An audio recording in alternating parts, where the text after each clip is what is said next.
Il y a des entraîneurs qu'on admire et puis il y a ceux qu'on redoute. José Mourinho, c'est un peu des deux. Partout où il passe, il dérange, il divise, il secoue, il gagne. Et il se fait détester pour ça. Parce qu'il ne fait pas dans la dentelle. Parce qu'il n'a jamais demandé à être aimé.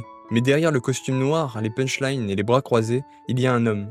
Un fils de professeur, un père de famille, un amoureux du jeu, devenu stratège de guerre. Alors aujourd'hui, on ne va pas juste retracer ses trophées.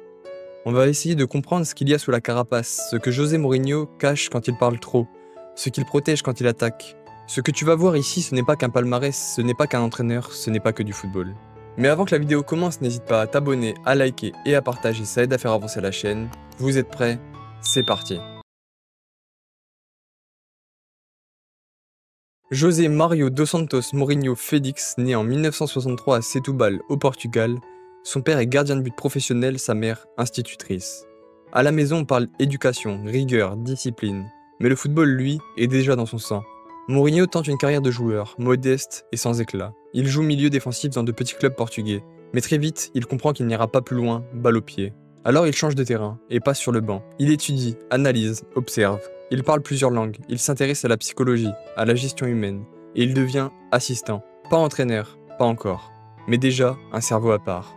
Sa vie bascule quand il devient interprète pour Bobby Robson, légende anglaise, au Sporting Portugal, puis à Porto et enfin à Barcelone. Mais Mourinho ne se contente pas de traduire. Il corrige les plans tactiques, il propose des idées, il lit les matchs. Robson voit clair, ce jeune homme est brillant. Et quand Luis van Gaal reprend le Barça, il garde Mourinho dans son staff. Dans l'ombre des grands, José apprend tout.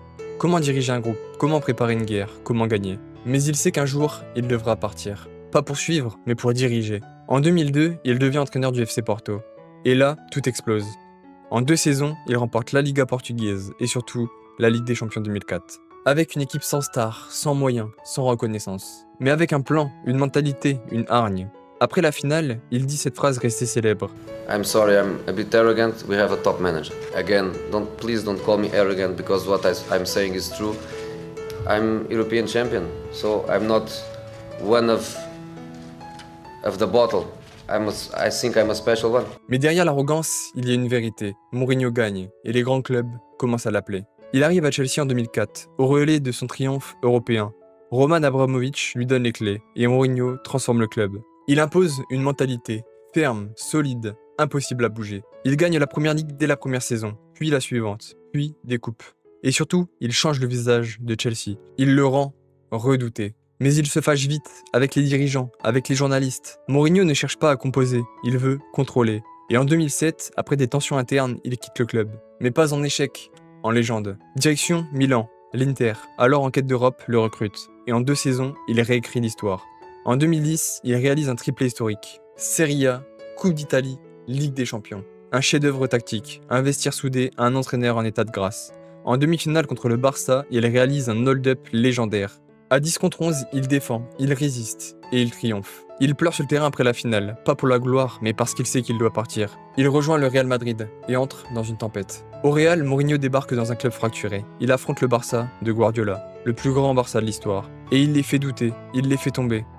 Il remporte la Liga en 2012 avec un record de 100 points. Il remet le Real dans la course, mais il brûle tout sur son passage. Les tensions internes se multiplient, les médias l'attaquent. Il s'embrouille avec Casillas, avec Ronaldo, avec la presse. Et en 2013, il quitte Madrid. Usé, vidé, critiqué, mais respecté pour une chose. Il a rendu à Madrid sa rage. Retour à Chelsea, puis passage à Manchester United, puis Tottenham, puis la Roma. À chaque fois, Mourinho gagne. Un titre, une coupe, une finale. Mais il n'est plus au sommet. Le football a changé, s'ouvre, se fluidifie. Et lui reste fidèle à ses principes. Solide, fermé, prudent. Les critiques pleuvent, on dit qu'il est dépassé. Mais lui continue, il croit en sa méthode. Il croit surtout en l'humain. Derrière la façade, il y a José, un homme discret, froid parfois, mais profondément fidèle, profondément humain. Il a toujours protégé ses joueurs, il a couvert, défendu, porté des groupes. Il a perdu son père en 2017 et on l'a vu pleurer. Seul, discret, digne, il crée un lien, même dans le chaos, parce que José Mourinho ne veut pas plaire, il veut protéger. Il veut transmettre, inspirer, laisser une trace. Et malgré tout, malgré toutes les critiques, malgré l'évolution du jeu, il reste l'un des plus grands. José Mourinho, ce n'est pas que du foot, c'est une méthode, une voix, une blessure. Il a tout gagné, 2 Ligues des Champions, des championnats partout, mais surtout, il a imposé son style. Il a défié les puissants, il a tenu tête aux idoles, il a résisté à l'époque. Et même si son heure semble derrière lui, son empreinte, elle, est indélébile. Mourinho, c'est la guerre en costume, le chaos organisé, l'émotion contenue. Et quand il se taira pour de bon, le football n'aura pas juste perdu un entraîneur, il aura perdu un poète d'un autre genre. Merci d'avoir regardé la vidéo jusqu'au bout. N'hésite pas à t'abonner, à liker et à partager, ça aide à faire avancer la chaîne, mais surtout n'oublie pas, ce n'est pas que du football.